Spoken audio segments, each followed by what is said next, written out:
Colleagues, this is Field Transmission 001. Junior Anthropologist Xr'val reporting. Observation Post 7. Currently hovering at an altitude of approximately 4 meters above the subject's primary dwelling structure, cloaked, undetected. And, for the record, eating what the humans call a sandwich, which we obtained from a nearby establishment earlier this evening and have been thinking about ever since. It is extraordinary. We will file a separate report. Tonight we continue our documentation of what the Institute has formally classified as Ritual 7G. The human sleep cycle. Now, before we begin, I want to address the memo that was circulated last rotation by Senior Researcher Voll-Taan, suggesting that our previous field reports on this subject have been, and I quote directly, emotionally compromised by excessive sympathy for the observed species. With respect to Senior Researcher Voll-Taan, we are not emotionally compromised. We are simply thorough. There is a difference. We have explained this difference in writing. Twice. The committee has acknowledged receipt of both explanations and has not responded further, which we are choosing to interpret as agreement. Tonight we observe Subject 4. Carbon-based biped. Estimated age somewhere between young and tired. Occupies a small dwelling structure in what the locals call a neighborhood, which is a cluster of identical dwellings arranged in rows, each one containing humans who are presumably also attempting to sleep right now, with varying degrees of success. Subject 4 entered the sleeping chamber at 22 standard units past the local star's retreat. We began recording immediately. The chamber itself warrants description for colleagues who have not reviewed our previous reports. It is small. Smaller than the other rooms in the dwelling. This is interesting because it is the room the human spends the most time in, at least unconsciously. You would think they would allocate more space to it. You would think they would prioritize it.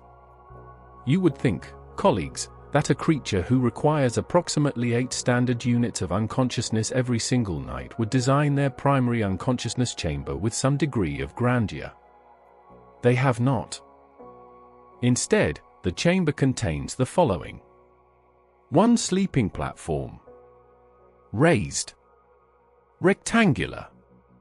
Covered in layers of fabric. We have catalogued 7 distinct fabric layers on Subject 4's sleeping platform alone, ranging from a thin decorative sheet that serves no thermal purpose whatsoever, to a large heavy covering they call a duvet, which appears to function as both blanket and emotional support system. 1 small table beside the sleeping platform. On it, a lamp, currently off. A glass of water, untouched. And the rectangle. We will return to the rectangle. Several items of clothing on the floor that were apparently not important enough to put away but not unimportant enough to throw away.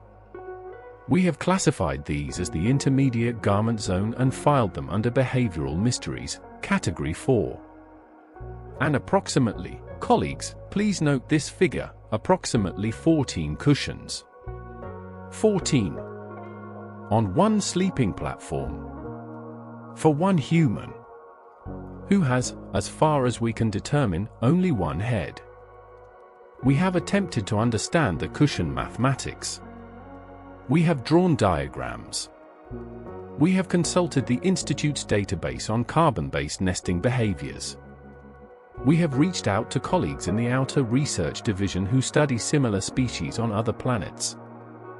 Nobody has been able to explain 14 cushions. We press on. Subject 4 entered the chamber wearing what humans call pajamas. This is a specific category of garment worn exclusively for sleeping. It is softer than daytime clothing. It is shapeless. It makes no attempt to signal status, attractiveness, or professional competence. It exists purely for comfort. All day, the human wore carefully selected coverings designed to communicate specific things to other humans. The fabric quality suggested income. The fit suggested effort. The color suggested personality, or at least the personality they wanted others to perceive. And then they came in here and put on the soft shapeless thing, and became, for just a moment, simply themselves. We noted this in the official record. Senior Researcher Voll-Taan may note that we are not being emotionally compromised. We are being observational. These are different things. We have explained this. We will not explain it again.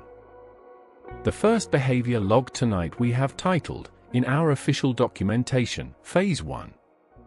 Thermal surface acquisition.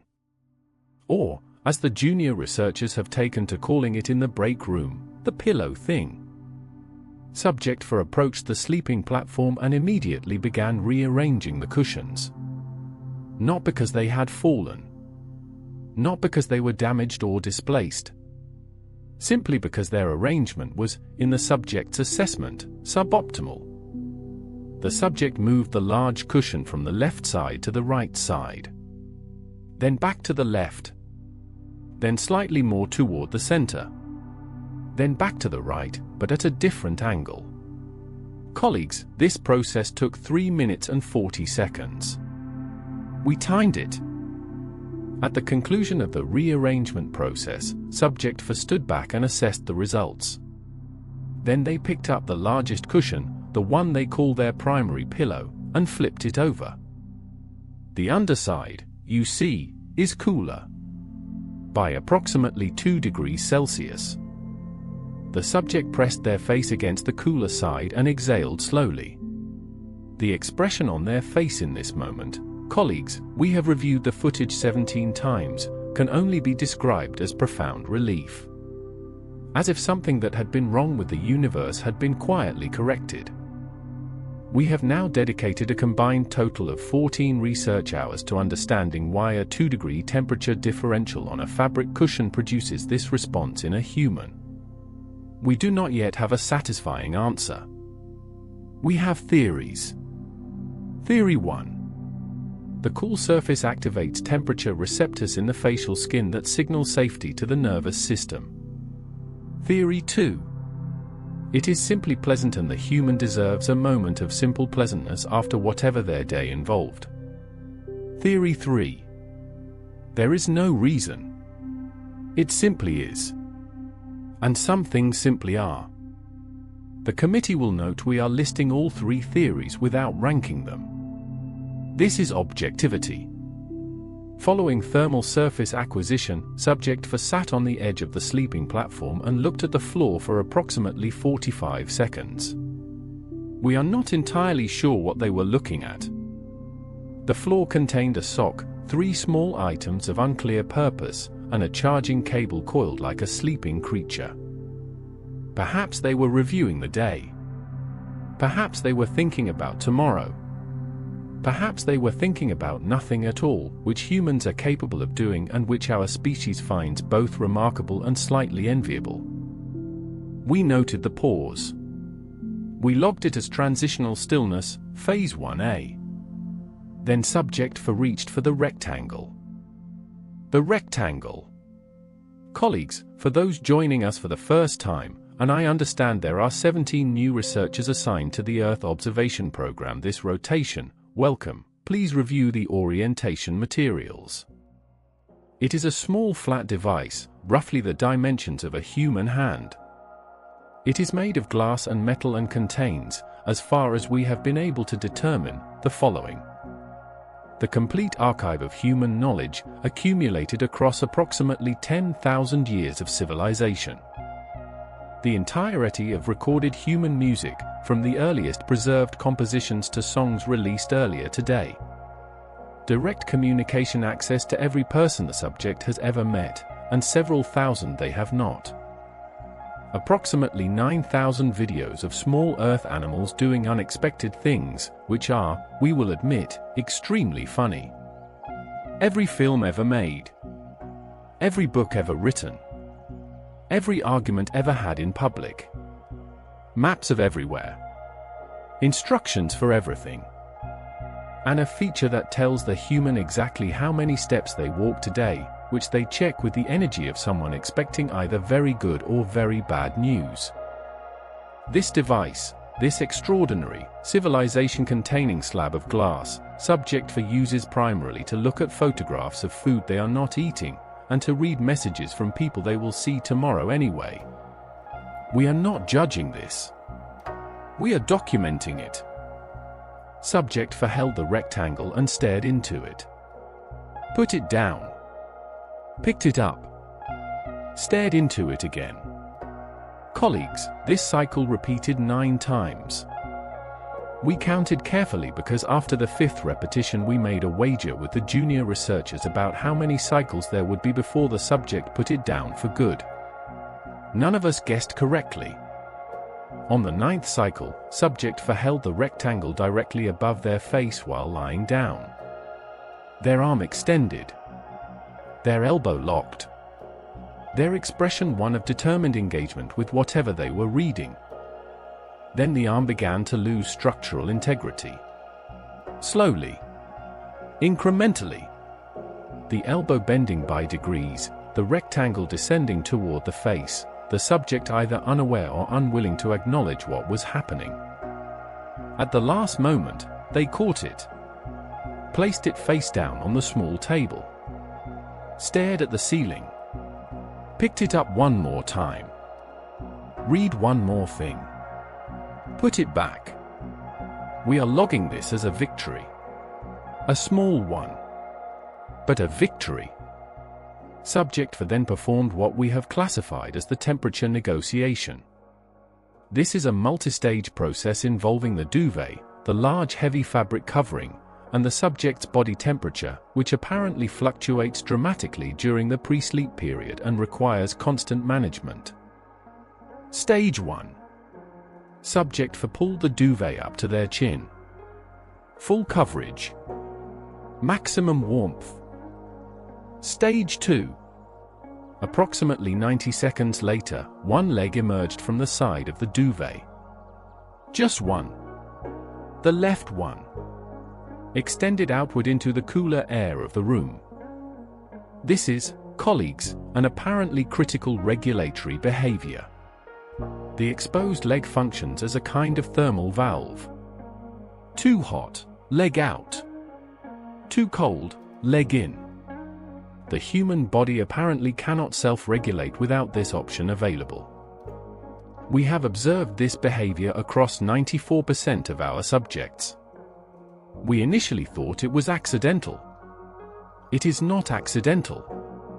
It is intentional. It is deliberate. It is, in its own way, a precise and sophisticated piece of biological engineering. We have come to respect the leg. Stage 3. Subject for pull the duvet up higher, covering their shoulders, while keeping the leg deployed. An advanced maneuver. Shoulder warmth maintained. Thermal valve operational.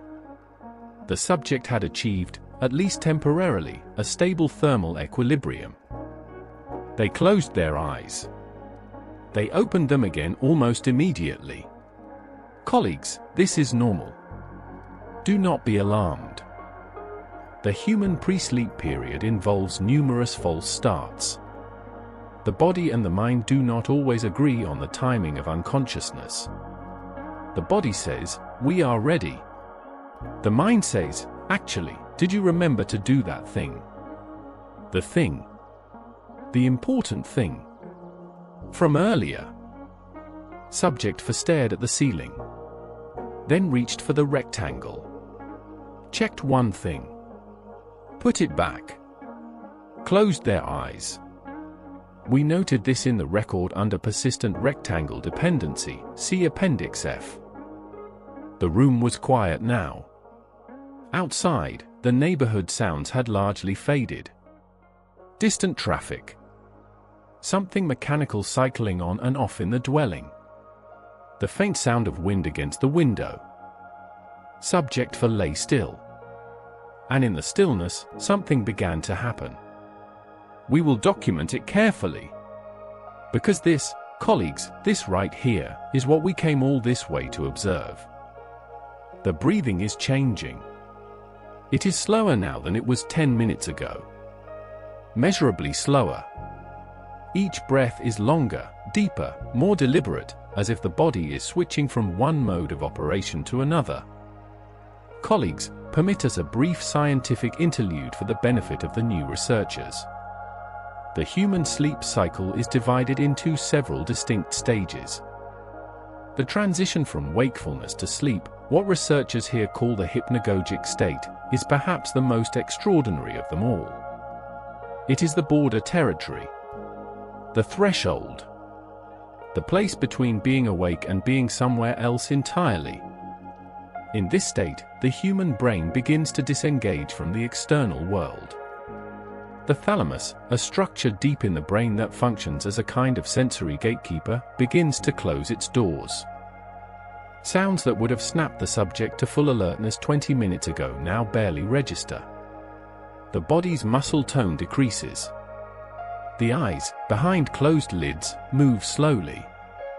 The mind begins to produce images. Not memories exactly. Not dreams exactly. Something in between. Brief flickers of scenes that don't quite make sense. A face. A staircase. A conversation that trails off before it resolves. The human is not fully here anymore. But they are not fully gone yet either. They are, colleagues, in transit. Subject for shifted. A small adjustment. The left shoulder rolling slightly. The head turning a degree or two on the pillow. The left leg, our old friend, the thermal valve, retreating slightly back under the duvet. This is normal. The body does not achieve stillness immediately. It settles, like a structure finding its balance, like water finding its level. Small corrections. Micro adjustments. Each one slightly smaller than the last. We watched. And then it happened. The hypnic jerk. For the benefit of new colleagues. The hypnic jerk is an involuntary muscle contraction that occurs during the transition to sleep. Subject 4's whole body jolted. Both arms moved. The head lifted slightly from the pillow. The eyes opened for one disoriented second. Then closed again. The subject made a small sound. Not quite a word. Something between a sigh and a syllable. And settled back. The scientific explanation, which we have researched thoroughly, is that the hypnic jerk is a reflex. An ancient one, inherited from an era before sleeping platforms and temperature-regulated chambers. In those earlier times, the human's ancestors slept in trees.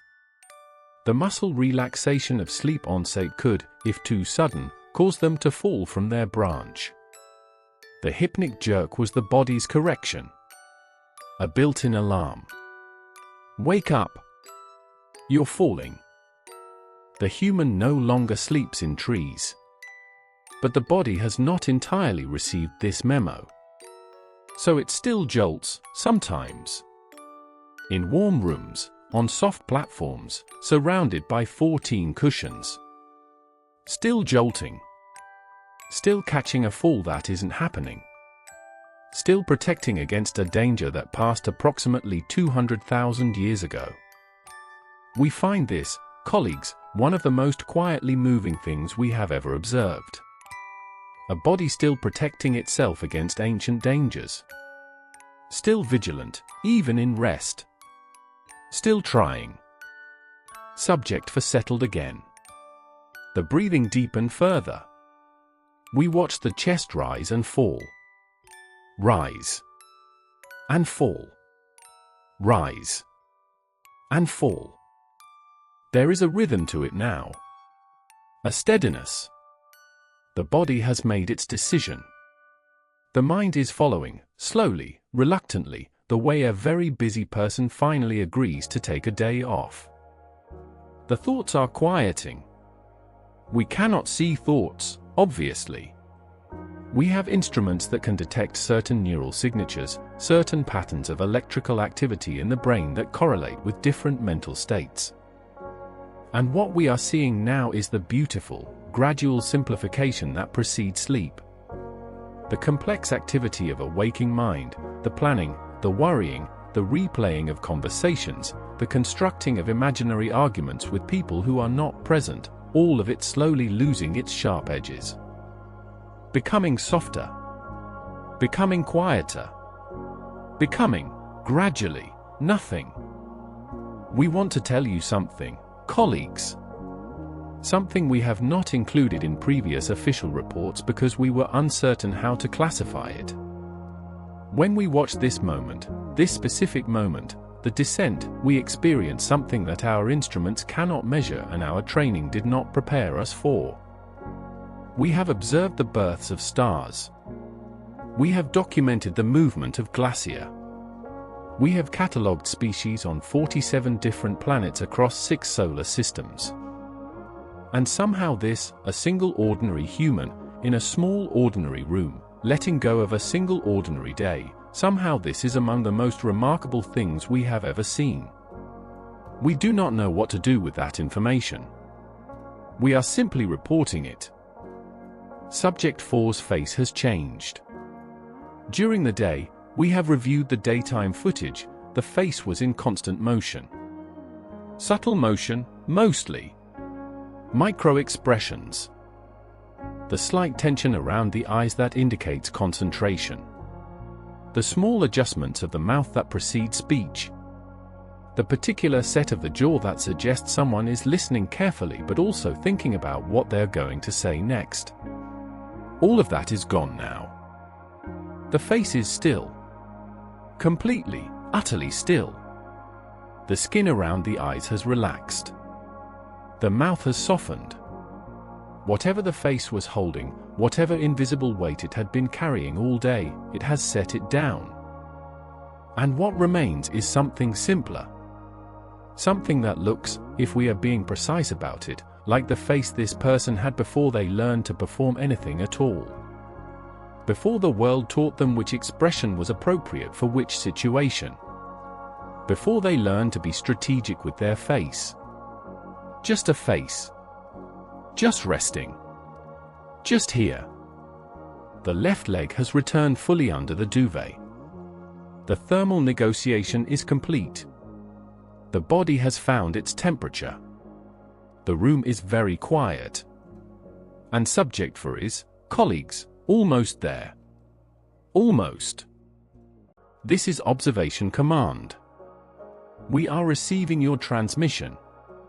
The committee has reviewed your previous 14 field reports and has several questions. First question. You have described the human sleeping platform cushion arrangement in extraordinary detail across multiple reports. We are wondering if this level of detail is strictly necessary for scientific documentation, or if something else is happening. Something else is not happening. We are being thorough. The cushions are scientifically relevant. Xr'val, our second question.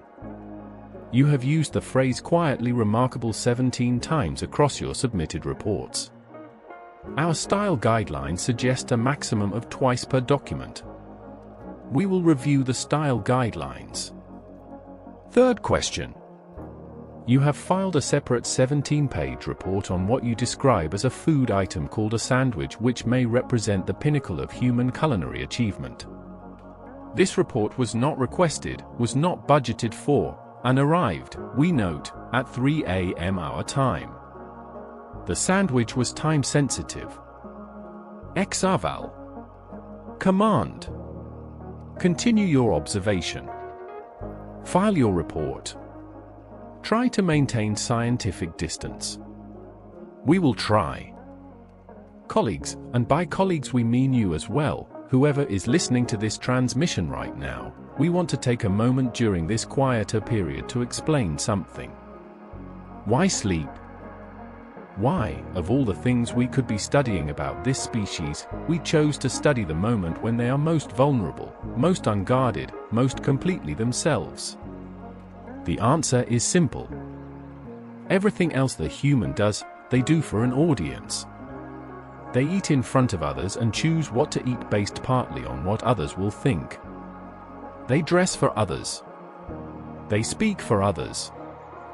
They even exercise in special buildings where other humans can observe them exercising, which we find remarkable given how private they are about almost everything else. But sleep. Sleep happens alone. Or if not alone, then beside someone they have chosen to trust completely. Someone they have decided is safe enough to be unconscious near. Which is, if you think about it, one of the most profound statements of trust one creature can make about another. I will be defenseless near you. I will be gone near you. And I believe you will still be there, and I will still be safe when I come back. We find this extraordinary. Not in a complicated way. Just in the way that simple true things are extraordinary. Subject for has been asleep now for approximately 11 minutes. We know this because the neural signatures have crossed the threshold we use to define sleep onset. The brain waves have slowed to what researchers here call theta waves, a pattern associated with light sleep, the first stage of the cycle. In this stage, the human can still be woken relatively easily. A loud sound. A bright light. Someone saying their name. But they are genuinely asleep. The day is over for them. Whatever happened today, the good things and the difficult things and the things that will need to be dealt with tomorrow, all of it has been set aside. Filed away. The brain's nocturnal processing systems have taken over, sorting through the day's experiences, deciding what to keep and what to release. A kind of quiet housekeeping. Happening without the human's knowledge or participation. Which is, we think, rather kind. That the brain does this work quietly. That it waits until the human is not watching. That it handles certain things so the human does not have to. We want to tell you something else. Something we have been thinking about since we began this observation program. Humans spend a great deal of their waking time trying to be more than they are. More productive. More impressive. More certain. More in control. And then they sleep. And in sleep they're exactly what they are. No more. No less. Just a creature that needs rest. Just a creature that gets tired. Just a creature that, at the end of every single day without exception, has to stop. Has to let go. Has to trust that the world will still be there in the morning. And it always is. And they wake up. And they do it again. We have been observing this species for what feels, by our species reckoning, like a very long time now. And if we had to identify the thing that surprises us most about them, it would not be their technology. It would not be their art, though their art is extraordinary. It would not be their capacity for cruelty, which is considerable, or their capacity for kindness, which is greater. It would be this. That they keep going. That every night they surrender completely. And every morning they pick it all back up again. And try again. We find that, colleagues, genuinely, specifically, without emotional compromise, remarkable. Subject for has shifted again. A full body reposition this time. From their back to their side. The duvet pulled up. The knees drawn slightly toward the chest.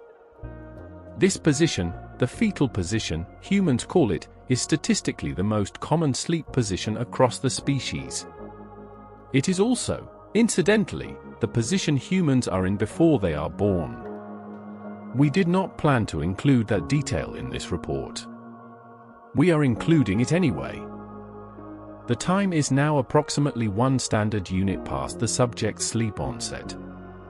Subject 4 has progressed through the lighter sleep stages and is approaching what researchers here call slow-wave sleep, or deep sleep. This is the third stage of the sleep cycle, and it is, in many ways, the most important. In deep sleep, the brain produces slow, synchronized waves of electrical activity. The body's repair systems activate. Growth hormone is released. The immune system strengthens. Memories are consolidated, the experiences of the day being transferred from short-term storage to long-term archives, like a very efficient and very quiet librarian working through the night. The human is not aware of any of this. They are simply gone. More deeply gone than they were an hour ago. Breathing slower. Body heavier. The face, if possible, even more still. We want to describe what Subject Voll looks like right now. Not for any scientific reason. Simply because we think it is worth describing. They are lying on their side. The duvet is pulled up to just below their chin. One hand is tucked under the pillow, the cool side pillow, now presumably warm from several hours of contact, though the subject has not noticed. One foot is slightly outside the duvet, the old thermal valve habit persisting even in deep sleep. The room is dark. The rectangle on the side table is silent and face down. The glass of water has not been touched. Everything is very still. And there is something about this stillness that is different from other stillnesses. Not the stillness of emptiness. Not the stillness of absence. The stillness of something present and resting. Like a field after rain. Like a fire that has burned down to coals. Still warm. Still here. Just quiet. Colleagues, we should discuss dreams. Subject Voll, at some point in the next hour, enter what researchers call REM sleep, rapid eye movement sleep. This is the stage associated with vivid dreaming. The brain becomes highly active, almost as active as during wakefulness. The eyes move rapidly behind closed lids. The body, interestingly, becomes temporarily paralyzed, a mechanism that prevents the human from acting out their dreams, which is practical given some of what they apparently dream about. We cannot see what Subject Voll dreams. Our instruments can detect the neural patterns associated with dreaming, the rapid activity, the emotional signatures, but the content of the dream itself remains private. And we think this is right. We think everyone deserves something that is entirely their own. But we can observe the outside. We can watch the eyes move behind the lids, small, rapid movements, as if tracking something. We can see the occasional micro-expression. A slight smile. A small frown. The lips moving almost imperceptibly, forming words in a conversation we cannot hear.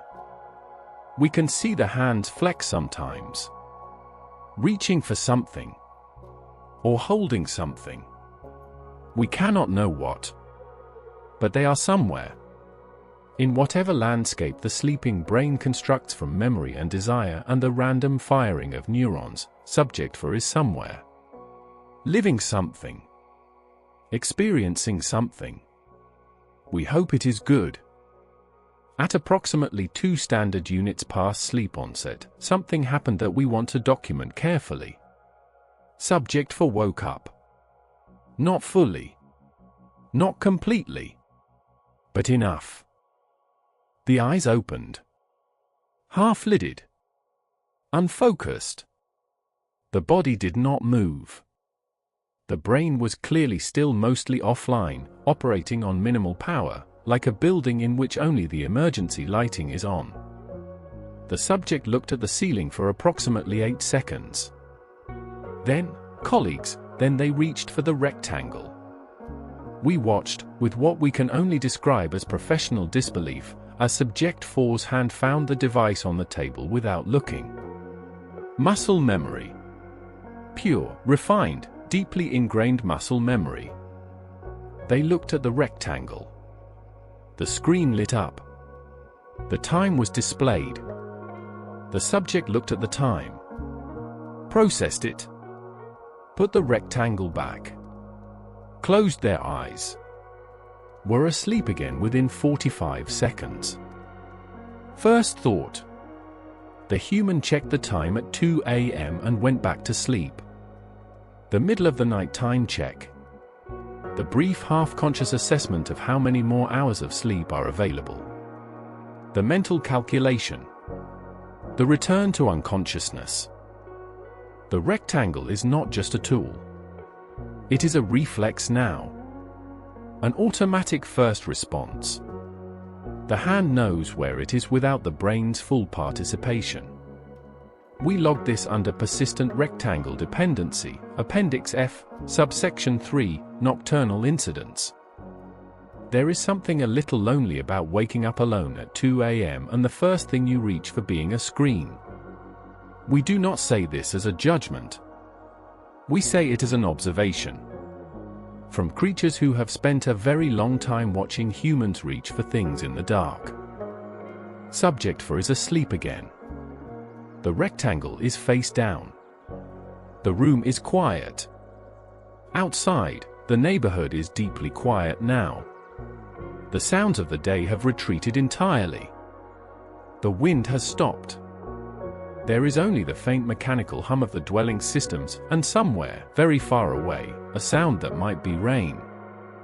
We turned our instruments toward the window. It is rain.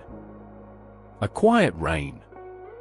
The kind that starts slowly and builds gradually, that sounds on a roof like a conversation between two people who have known each other a long time and have nothing urgent to say. Subject for does not wake up. The rain is not a threat. The rain is, if anything, a comfort. We noted this. An hour passes. We will not narrate every minute of it. Not because nothing is happening, the brain is extraordinarily active, the repair systems are working, the dreams are cycling, but because some things do not need narration.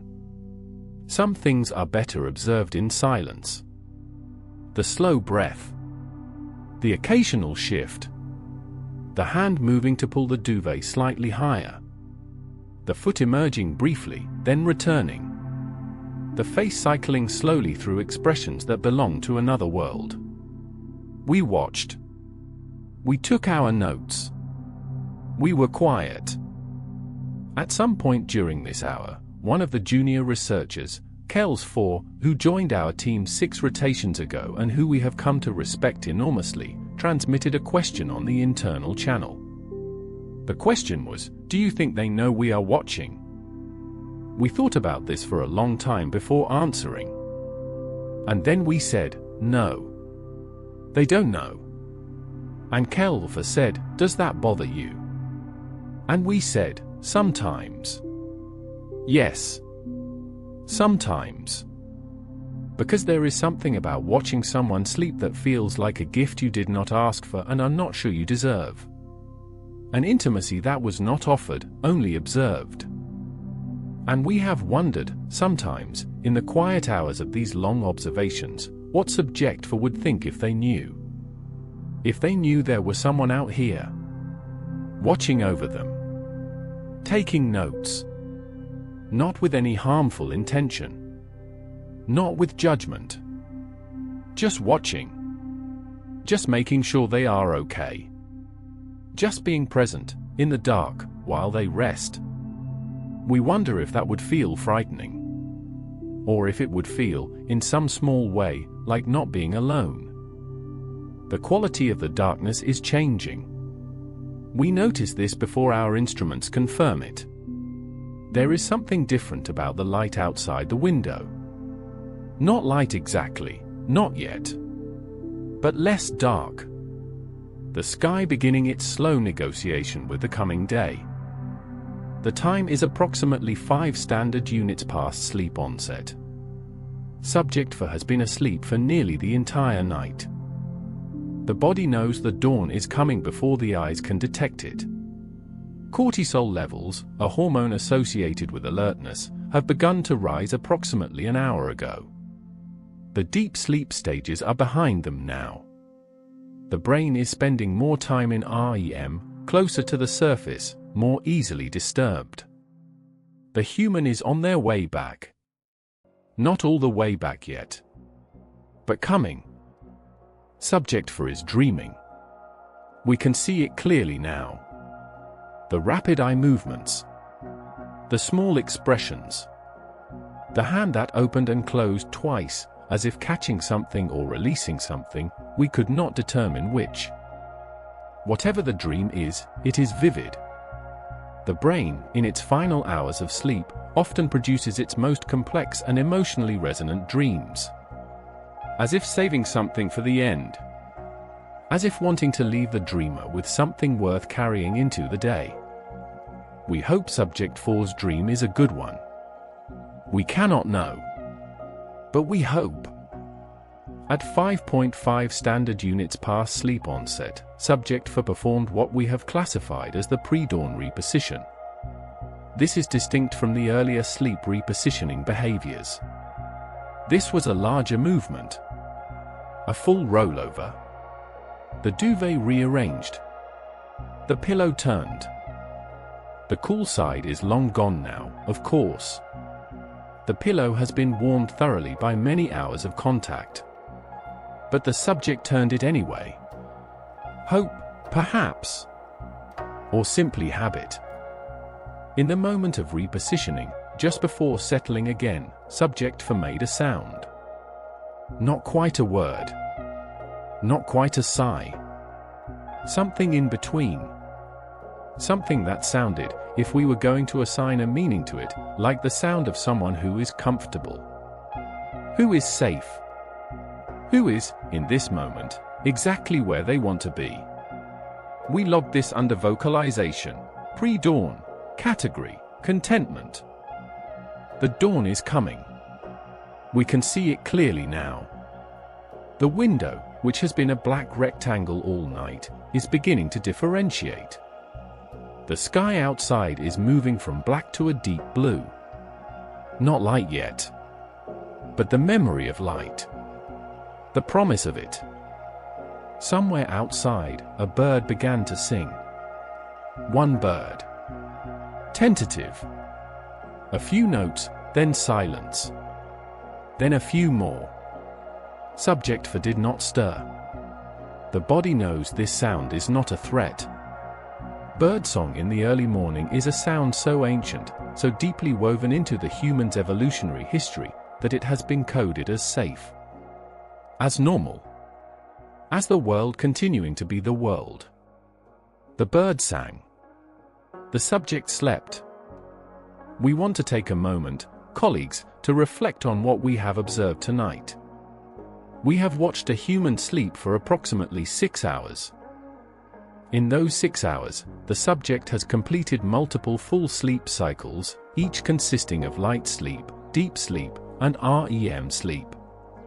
Processed and consolidated the experiences of the previous day. Repaired cellular damage and restored immune function. Dreamed at least 4 separate times that we were able to detect, possibly more. Checked the time once at 2 a.m. and gone back to sleep, which we continue to find both entirely ordinary and inexplicably poignant. Maintained their thermal regulation through a complex system involving the duvet, the exposed leg, and 2 pillow repositionings.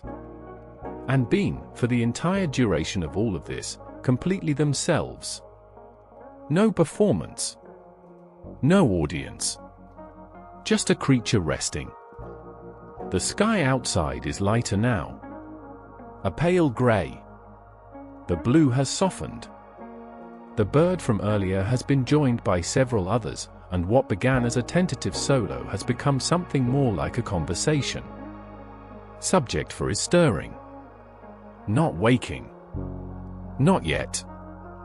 The alarm, a device on the rectangle that the human programmed before sleep to produce an unpleasant sound at a predetermined time, is set for approximately 45 minutes from now.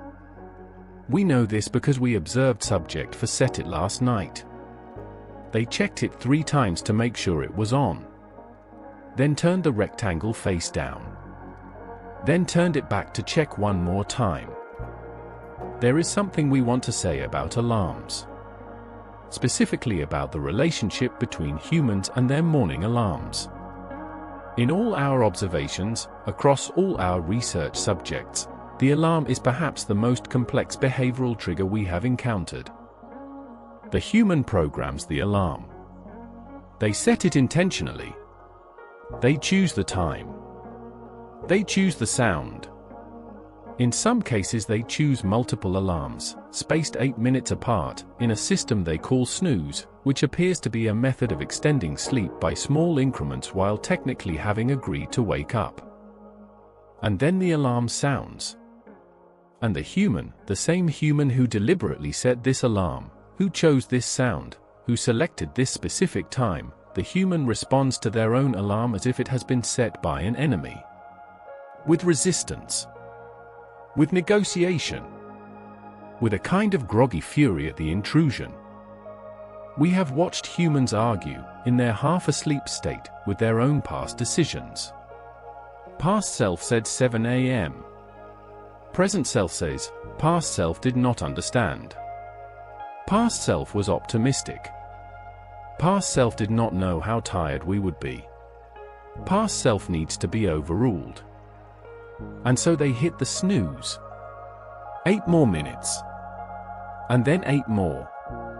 And then, eventually, the final alarm. The one there is no snoozing past. The one that requires getting up.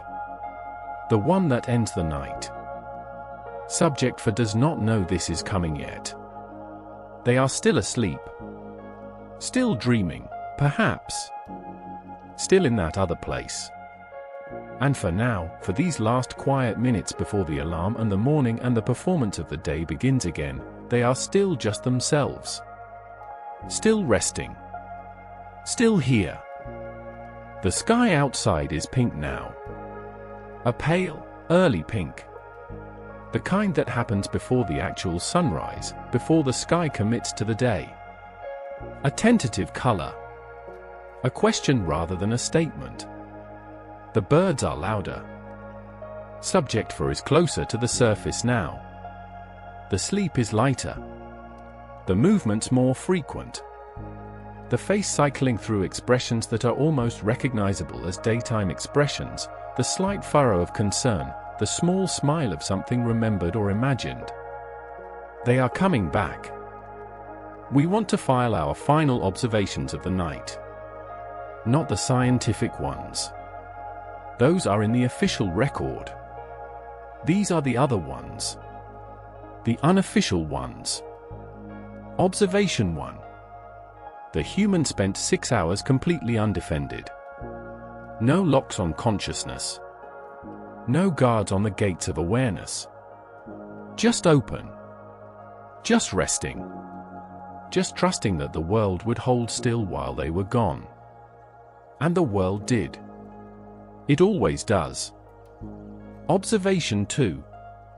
The human spent approximately 40 minutes of the pre-sleep period in a state that could be described as resistance. Resistance to sleep. To surrender. To the end of the day. The rectangle. The pillow adjustments. The temperature negotiations. The alarm checks. All of it, in some way, a form of not quite being ready to let go. And then they let go anyway. And nothing bad happened. Observation 3. The humans do not think of sleep as significant. They think of it as a gap between the significant things. A pause. A necessary interruption. They are wrong about this. Sleep is not the gap between the days. Sleep is where the days are processed. Where they are kept. Where they become, slowly, over many nights, the thing called a life. The alarm is going to sound in approximately 12 minutes. Subject for is sleeping so peacefully right now. The face completely still again. The breathing slow and even. The body settled into the mattress as if it grew there. The duvet pulled up just so. The leg, finally, completely under the covers. Everything exactly right. Everything exactly as it should be. We are going to stop filing observations for a moment. Stop taking notes. Stop measuring and logging and classifying. And just watch. Just be here. In this quiet room. With this sleeping human. As the sky outside turns from pink to gold. As the birds continue their morning conversation. If you are still listening to this transmission, and if you have made it this far, we suspect you are either a very dedicated researcher or you have been asleep for some time, which is, we want to say, completely fine. You also did today. Whatever today was. Whatever it required of you. Whatever it took. You did it. And now you are here. In the dark. Or close to the dark. Or trying to get to the dark. And we want you to know that from wherever we are observing, you look okay. You look like someone who is tired in the way that means you tried. You look like someone who has been carrying things. And you can set them down now. For now, the breathing can slow. One breath. Then another. Each one a little slower than the last. The thoughts can go wherever thoughts go when we sleep. The day can fold itself up and slide under the door. The rectangle can wait.